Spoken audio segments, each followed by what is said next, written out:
Lebih dari 12.000 tahun yang lalu, manusia pertama tiba di wilayah ini.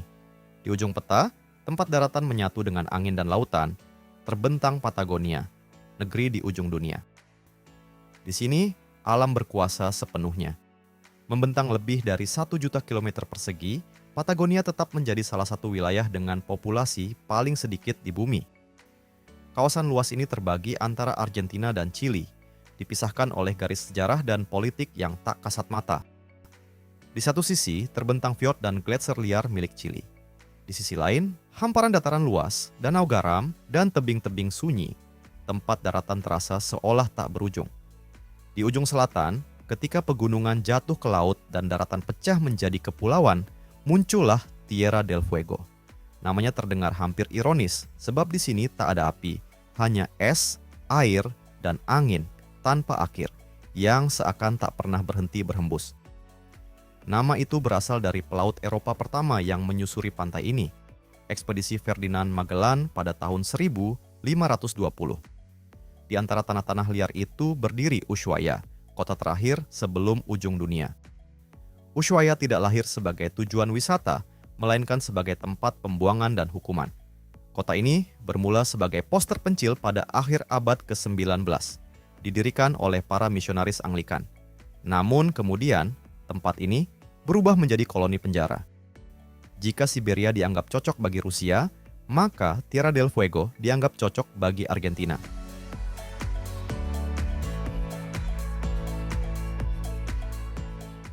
Pada tahun 1896, para tahanan pertama tiba. Pemerintah percaya bahwa siapapun yang dikirim sejauh itu tak akan pernah mencoba melarikan diri. Dan mereka benar. Tanah itu sendiri sudah menjadi penjara.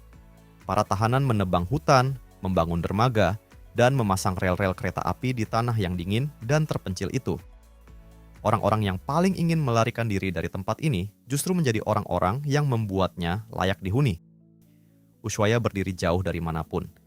Buenos Aires berjarak hampir 3.000 km, sementara Antartika terasa seolah lebih dekat daripada ibu kota negaranya sendiri. Namun, seperti segala sesuatu di Patagonia, Ushuaia terus berevolusi. Penjara tua kini berubah menjadi museum. Dermaga yang dahulu sunyi kini dipenuhi kapal-kapal dan perahu nelayan. Apa yang dulu menjadi tempat pengasingan perlahan berubah menjadi daya tarik. Ujung dunia kini menjadi tujuan wisata. Jika Ushuaia adalah jantung dari ujung dunia ini, maka Selat Beagle adalah denyut nadinya. Jalur panjang dan dingin yang membentang di sepanjang tepi selatan Tierra del Fuego, memisahkan Argentina dan Chili.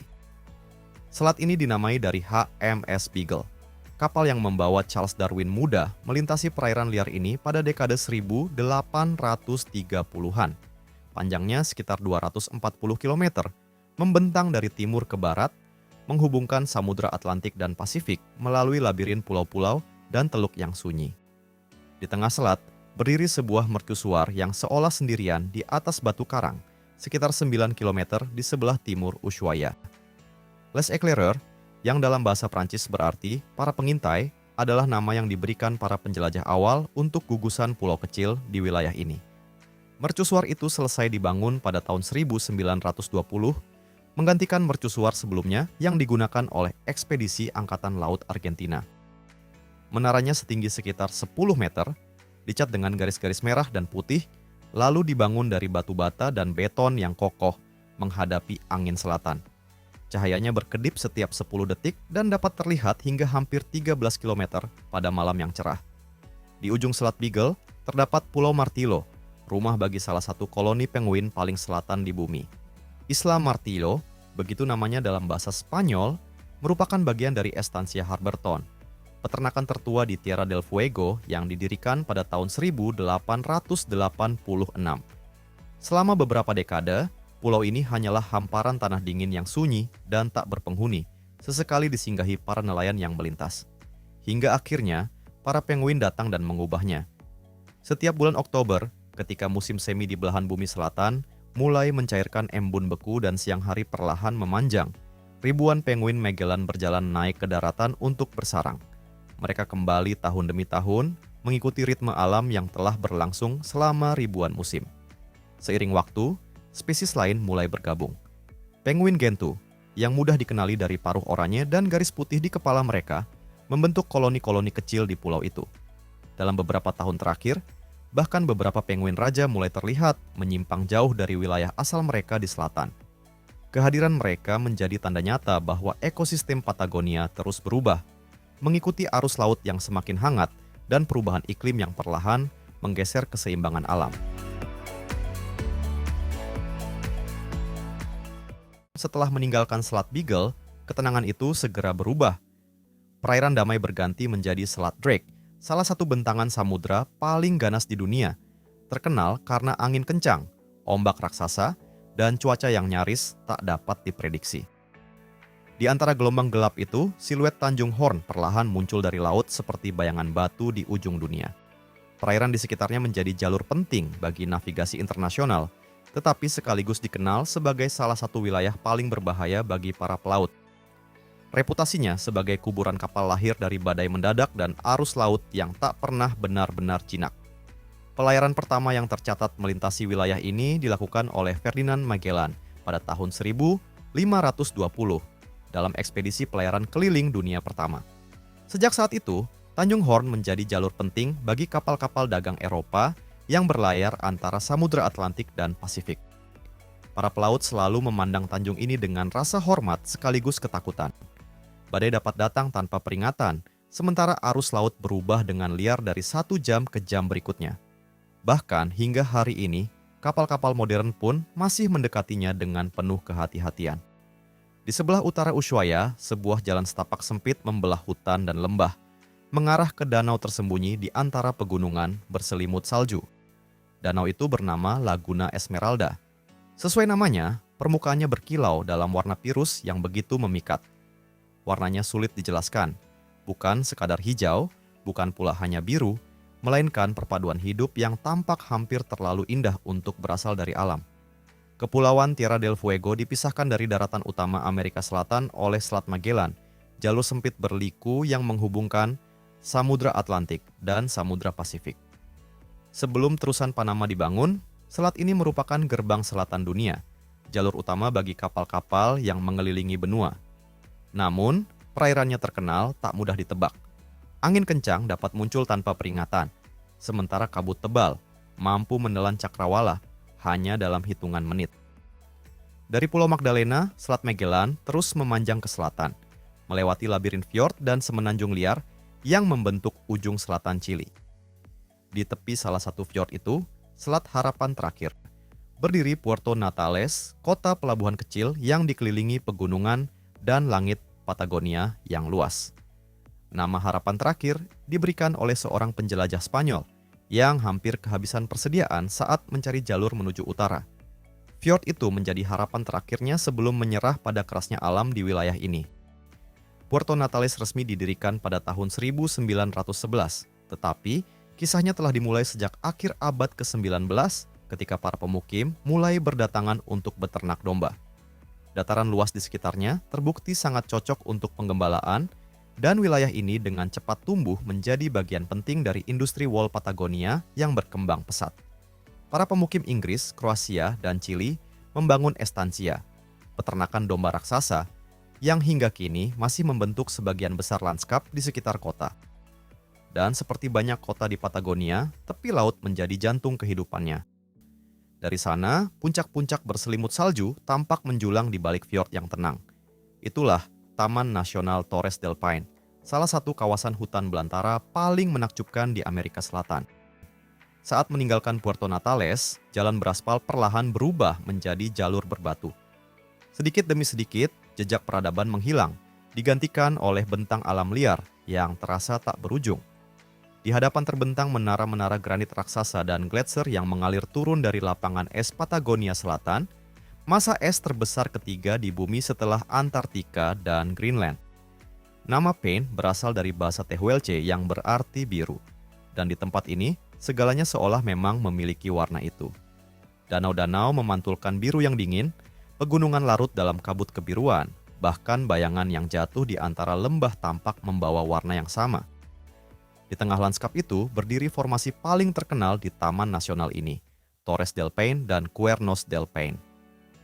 Pilar-pilar batu raksasa yang dipahat oleh es, angin, dan waktu selama lebih dari 12 juta tahun. Di dekatnya, Cuernos del Paine memperlihatkan keunikan geologi yang luar biasa. Puncaknya diselimuti lapisan sedimen gelap, sementara bagian bawahnya terdiri dari granit terang, menciptakan kontras alami yang membuat pegunungan ini tampak begitu khas dan mudah dikenali. Meski berada di wilayah terpencil, Taman Nasional ini menarik ratusan ribu pengunjung setiap tahun. Orang-orang yang datang untuk melihat salah satu wajah alam paling liar di planet ini. Setelah kembali memasuki Argentina, perjalanan berlanjut ke arah timur menuju El Calafate, kota kecil yang berdiri di antara lereng tandus dan hamparan es Andes yang seolah tak berujung.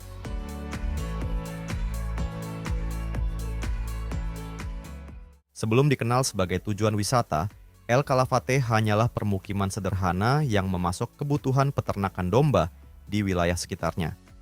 Namun sejarah kota ini berubah pada pertengahan abad ke-20 ketika Taman Nasional Los Glaciares didirikan dan El Calafate berkembang menjadi gerbang utama menuju dunia es Patagonia. Tak jauh dari kota, terbentang Laguna Nimes, kawasan cagar alam yang dilindungi dan menjadi rumah bagi lebih dari 70 spesies burung.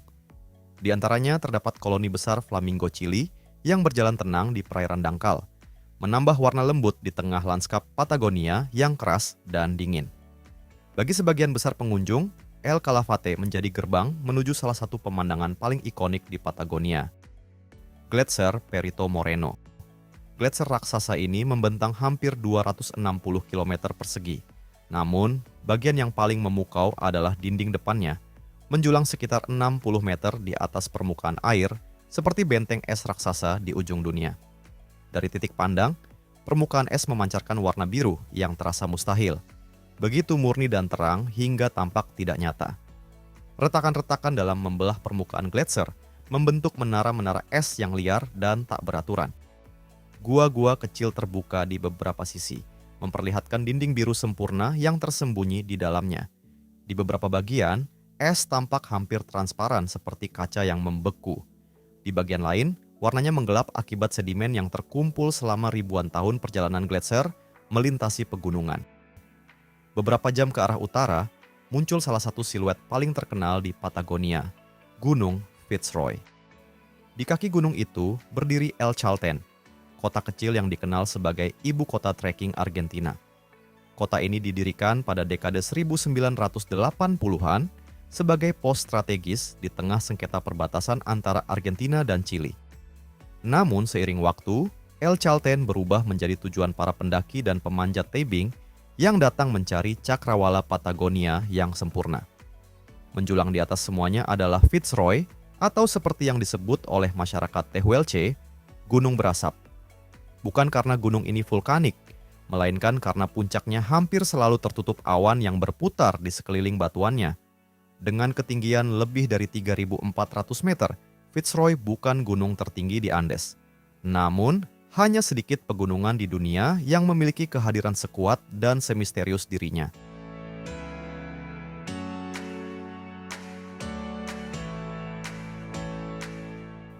Semakin jauh perjalanan berlanjut ke utara, lanskap Patagonia kembali berubah, memperlihatkan keajaiban alam lainnya. Danau General Carrera. Terbentuk oleh gletser ribuan tahun silam, Danau General Carrera menjadi danau terbesar di Chili dan terbesar kedua di Amerika Selatan. Airnya berwarna biru terang, begitu jernih hingga tampak seolah bercahaya dari dalam. Namun, di bawah permukaannya tersembunyi sebuah keajaiban alam, gua-gua marmer. Selama ribuan tahun, ombak perlahan memahat batu-batu itu menjadi lorong, pilar dan kubah dengan pola biru dan putih yang lembut.